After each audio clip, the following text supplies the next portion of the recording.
Halo teman-teman, welcome back di channel YouTube. Kembali lagi bersama aku Kiflo. Oke teman-teman, terima kasih buat kalian yang udah mau pantengin cerita ini. Dan terima kasih buat kalian yang udah ngedukung aku. Tanpa menunggu berlama-lama, kita langsung lanjut aja ya untuk ceritanya. Karena katanya rumah gue sudah dipenuhi oleh lelembut. Di usia yang masih sekecil itu, gue dibawa ke Banyuwangi dengan Pak Haji Sana dan Pak Deno. Sesampainya di sana, gue setiap harinya dijaga di kamar kecil agar tiang kembar ini tidak mengikuti gue lagi. Satu-satunya cara adalah membuat bau pandan yang ada di dalam tubuh gue dibuat kabur. Dengan cara menutup paksa mata batin gue yang katanya semakin sensitif. Namun efeknya gue bakalan gampang sakit. Namun untuk beberapa bulan aja. Dan Pak Haji Sana juga mengatakan bahwa sewaktu-waktu lokasi gue bisa saja ditemukan lagi. Dan bila itu terjadi, maka gue harus dibawa lagi kembali ke sini. Pak Deno sebenarnya punya alternatif lain. Dia kenal dengan seorang wanita tua yang bisa membantu gue untuk mengaburkan bebauan aroma badan gue. Namun ditolak sama bapak karena melibatkan banyak jin. Dan bapak juga sudah tidak percaya dengan Deno. Meski begitu, kelak gue akan dipertemukan dengan wanita tua ini. Kejadian ini berlanjut ketika gue berurusan dengan makhluk penghuni pabrik tua. Hal yang dianggap Deno sudah berakhir dengan keluarnya makhluk itu dari tubuh gue. Rupanya mendatangkan dua jin kembar yang sempat dulu datang ke ibu. Kali ini dia menampakkan wujudnya. Yang gak bisa gue lupain dari wujudnya adalah senyumnya. Bibirnya itu miring dengan mata tertutup rambut gimbal. Dan cara ngelihat gue dengan menekuk kepalanya ke samping. Setiap mereka mendekat nyaris menyerupai seseorang yang tengah berjalan pincang tergedek-gedek. Setiap malam satu dari mereka akan duduk di atas lemari. Dan yang satunya menatap gue dari ujung kamar. Gue hanya bisa melihat mereka tanpa dapat berbicara dengan mereka. Namun anehnya, gue gak merasa takut sedikit pun. Sebaliknya, nyaris gue selalu ngeliatin mereka. Tapi setiap kali gue ingat peristiwa ini, amit-amit, gue gak mau lihat makhluk seperti itu. Terlebih ketika gue tidur, mereka akan menatap wajah gue dekat sekali. Dengan bibir miring yang terkadang menampakkan gigi, bugis, atau ompong mereka. Selama itu juga gue gak tahu, ternyata peristiwa ini lebih serius dari apa yang gue duga. Mata batin gue yang sempat ditutup oleh Pak Haji Sana ternyata sudah dibuka oleh mereka. Sehingga gue jauh lebih sensitif. Hanya saja mereka yang bisa gue lihat hanya mereka yang mengkehendaki untuk gue lihat. Yang lebih mengejutkannya lagi, ketika gue lahir sebenarnya dua jin kembar ini selalu memantau keadaan ibu sama gue. Namun gue dianggap lebih menarik dibandingkan ibu. Karena konon gue jauh lebih kuat dari ibu. Ada satu hal yang harusnya gue jelasin tentang ibu, yaitu soal hasil belajar kebatinan dan puasa yang seharusnya 3 hari. Memberi ibu suatu kelebihan yang bisa dibilang membuat ibu sendiri ketakutan. Karena gak hanya terjadi 1 atau 2 kali, namun puluhan kali.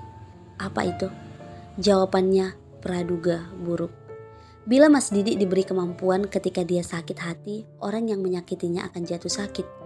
Ibu memiliki hal yang menakutkan bagi dirinya, bahkan orang terdekatnya, yaitu praduga buruk. Setiap kali ibu merasakan firasat buruk terhadap orang lain atau siapapun itu, maka firasat itu selalu saja menjadi kenyataan. Anehnya, firasat ini tidak muncul sesuai kehendak, namun muncul secara tiba-tiba. Pernah ibu menasihati tetangga gue untuk menghindari jalan ini, namun tetangga gue malah tetap nekat lewat jalan itu.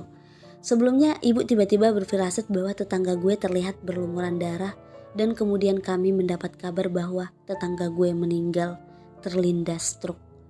Tidak hanya itu, masih banyak peristiwa yang gak bisa dijelaskan oleh akal sehat. Karena itu ketika ibu gue mendapat firasat buruk yang berhubungan dengan gue, ibu selalu mewanti-wanti agar gue nurut apa katanya. Namun yang lebih penting, dua jin kembar itu mengikuti gue karena gue jauh lebih kuat lagi. Untungnya Deno akhirnya tahu ketika tiba-tiba beliau masuk ke dalam kamar gue melihat dua jin itu seperti sudah menunggunya. Konon Deno mendapat bisikan gaib bahwa tiang kembar gue sedang berusaha mencari jalan pulang. Malam itu kami sekeluarga besar sepakat buat pergi ke rumah tempat kampung halaman Bahnang. Kabarnya di sana gue bakal dipandu kembang, mandi kembang 7 rupa. Namun firasat gue sangat gak enak dan ternyata tempat itu bisa dikatakan penuh di penghuni lelembut. dengan bentuk dan rupa yang tidak dapat gue jelasin. Di sini gue baru tahu kalau rumah ini dulu dihuni oleh Mbah waktu kecil. Mbah sendiri rupanya adalah anak kedua. Dan selama ini gue gak pernah kenal dengan saudara si Mbah. Namun malam ini gue tahu bila saudara si Mbah Nang rupanya adalah seorang wanita tua. Namun sayangnya beliau memiliki masalah dengan kejiwaannya. Sejujurnya gue gak dekat sama Mbah Nang. Karena di antara cucu-cucunya gue yang jarang sekali ngobrol. Namun malam ini Mbah Nang menceritakan semuanya. Rupanya kejadian ini pernah terjadi sebelumnya, di mana satu generasi pernah lahir dua Mbarep tunggal. Namun sayangnya satu di antara mereka harus kehilangan akal sehatnya karena tidak sanggup menahan beban yang ada di pundaknya. Disinilah Mbah Nang takut hal itu akan terulang kembali. Sejujurnya bapak masih menolak, terlebih ketika Deno memberitahu bahwa gue dalam bahaya yang lebih besar. Bila berurusan dengan penghuni pabrik saja sudah mendapat masalah besar, apalagi bila berhadapan dengan tiang kembarnya.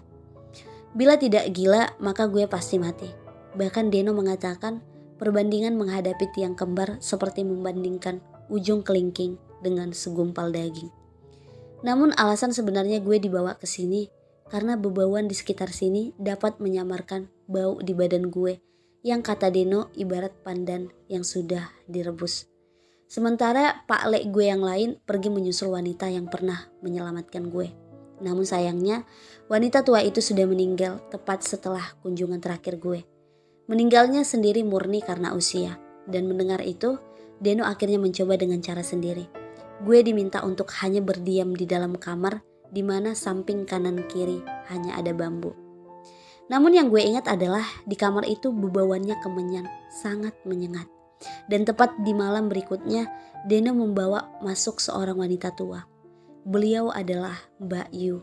Dan di sini Simbah melihat gue.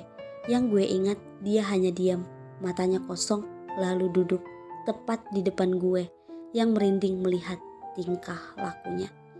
Oke teman-teman, mungkin sampai itu aja dulu ceritanya. Kita lanjutkan besok ya. Terima kasih buat kalian yang telah mendengarkan. Jangan lupa like, komen, dan subscribe.